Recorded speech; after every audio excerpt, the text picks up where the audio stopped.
Assalamualaikum warahmatullahi wabarakatuh. Halo semuanya, salam sejahtera untuk kita semua. Perkenalkan, saya Laras Mawarsari dari kelas 6A dengan NPM 1810631050044. Di sini saya akan menjawab beberapa pertanyaan yang sudah ditugaskan oleh dosen pengampu mata kuliah Inovasi Pendidikan. Untuk pertanyaan yang pertama, uraian komponen inovasi kurikulum berbasis terpadu yang saling berkaitan. Kurikulum berbasis keterpaduan meliputi berbagai komponen yang saling berkaitan, yaitu subsistem masukan yakni siswa, subsistem proses yakni metode, materi dan masyarakat, subsistem produk yakni lulusan yang dikaitkan komponen evaluasi dan umpan balik. Pertanyaan yang kedua, jelaskan prinsip-prinsip yang menjadi dasar pengembangan inovasi kurikulum berbasis keterpaduan.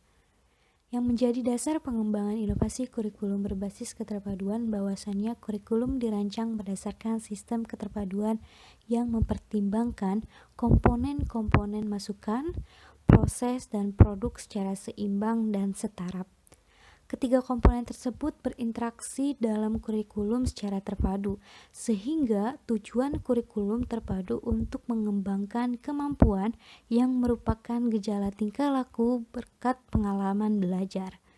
Untuk mencapai perubahan-perubahan perilaku, sistem keterpaduan dikembangkan berdasarkan prinsip-prinsip sebagai berikut, antara lain suasana lapangan yang memungkinkan siswa menampilkan kemampuannya di dalam kelas, mengembangkan diri sendiri, mengembangkan potensi yang dimiliki masing-masing individu, proses belajar secara kelompok, pengulangan dan penguatan pemecahan masalah-masalah, dan sikap percaya diri terhadap diri sendiri. Untuk pertanyaan yang selanjutnya, bagaimanakah karakteristik kurikulum berbasis keterpaduan? Kurikulum terpadu merupakan bentuk kurikulum yang meniadakan batas-batas antara berbagai mata pelajaran dan menyajikan bahan pelajaran dalam bentuk unit atau keseluruhan. Dengan demikian, komponen terpadu mengintegrasikan komponen-komponen mata pelajaran sehingga batas-batas mata pelajaran tersebut sudah tidak tampak lagi, dikarenakan telah dirumuskan dalam bentuk masalah atau unit. Kurikulum ini dipandang sebagai upaya untuk memperbaiki kualitas pendidikan di tingkat dasar, terutama dalam rangka mengimbangi gejala penjajalan kurikulum yang sering terjadi dalam pelaksanaan proses pembelajaran di sekolah. Pertanyaan selanjutnya, jelaskan KTSP sebagai bentuk inovasi dalam kurikulum. Penjelasan Undang-Undang Nomor 20 Tahun 2003 menyatakan bahwa gerakan reformasi Indonesia secara umum menuntut diterapkannya prinsip demokrasi, desentralisasi, keadilan, dan menjunjung tinggi hak asasi manusia dalam kehidupan berbangsa dan bernegara.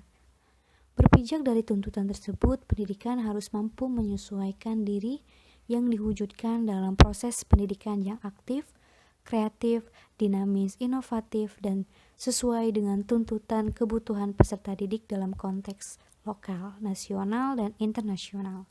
Tuntutan reformasi dan demokrasi tersebut berimplikasi pada pembaruan sistem pendidikan. Salah satunya adalah kurikulum.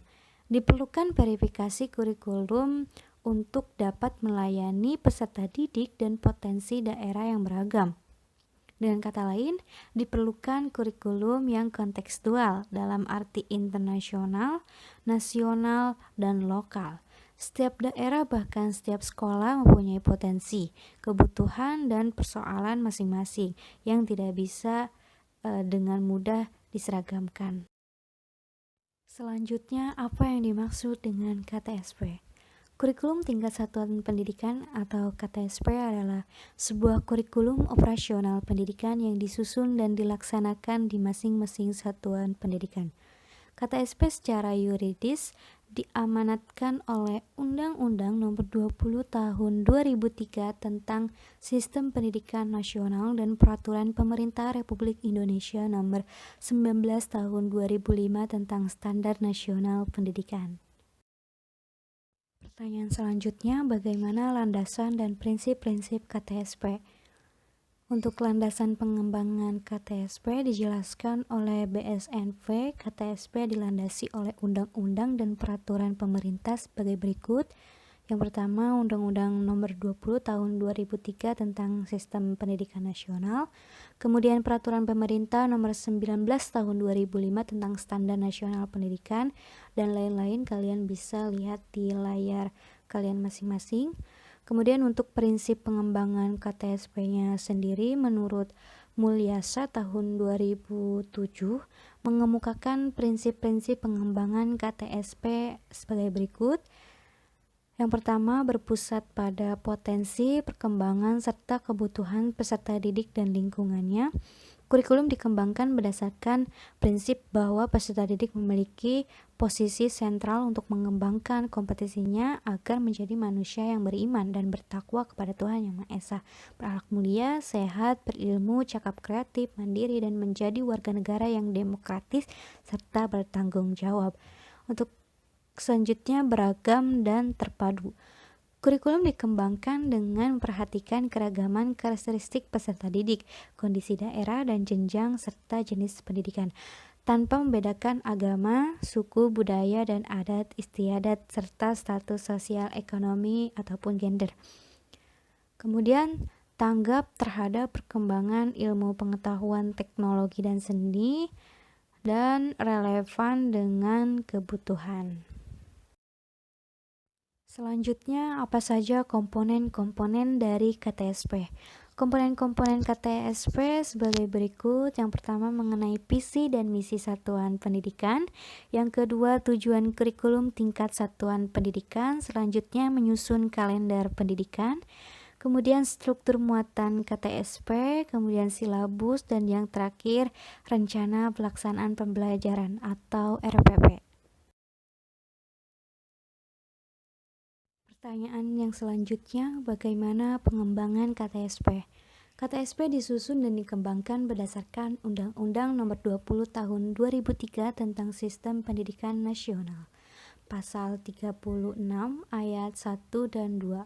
Sebagai berikut, pengembangan kurikulum dilakukan dengan mengacu pada standar nasional pendidikan untuk mewujudkan tujuan pendidikan nasional.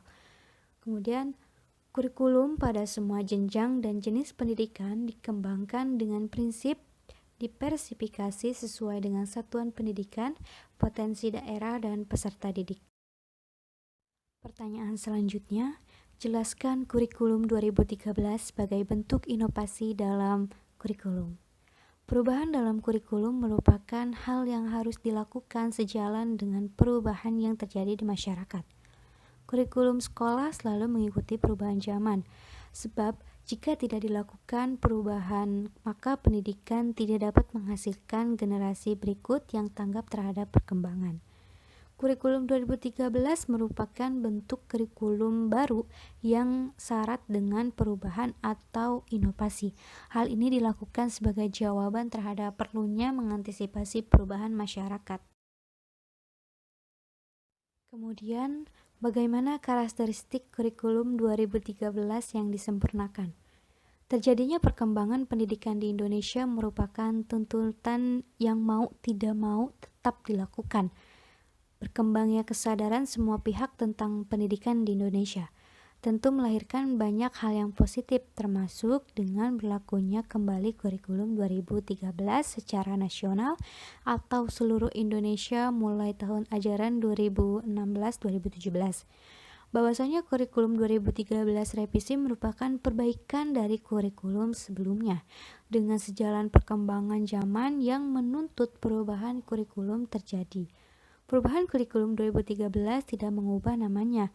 Terdapat 10 perubahan yang menjadi poin dalam kurikulum 2013 revisi, termasuk perubahan dalam pelaksanaan penilaian. Pertanyaan selanjutnya, Bagaimana landasan dan prinsip-prinsip kurikulum 2013 yang disempurnakan? Untuk landasan atau dasar kurikulum 2013 yang disempurnakan, bahwasannya di sini ada beberapa yang menjadi landasan dalam pengembangan kurikulum, yaitu yang pertama mengenai landasan filosofis. Landasan filosofis dalam mengembangkan kurikulum yaitu akan membahas dan mengidentifikasi landasan filsafat dan implikasinya dalam mengembangkan kurikulum. Filsafat membahas segala permasalahan manusia, termasuk pendidikan yang disebut filsafat pendidikan. Kemudian, landasan psikologis. Landasan psikologis dalam mengembangkan kurikulum yaitu akan membahas dan mengidentifikasi landasan psikologis dan implikasi dalam mengembangkan kurikulum. Kemudian, landasan yuridis. Kurikulum pada dasarnya adalah produk yuridis yang ditetapkan melalui keputusan Menteri Pendidikan Nasional Republik Indonesia. Kemudian pada prinsip-prinsip kurikulum 2013 yang disempurnakan, menurut Asef Heri Hermawan DKK tahun 2002 mengemukakan 5 prinsip dalam mengembangkan kurikulum. Antara lain ada prinsip relevansi, prinsip fleksibilitas, prinsip kontinuitas, prinsip efisiensi, dan prinsip efektivitas.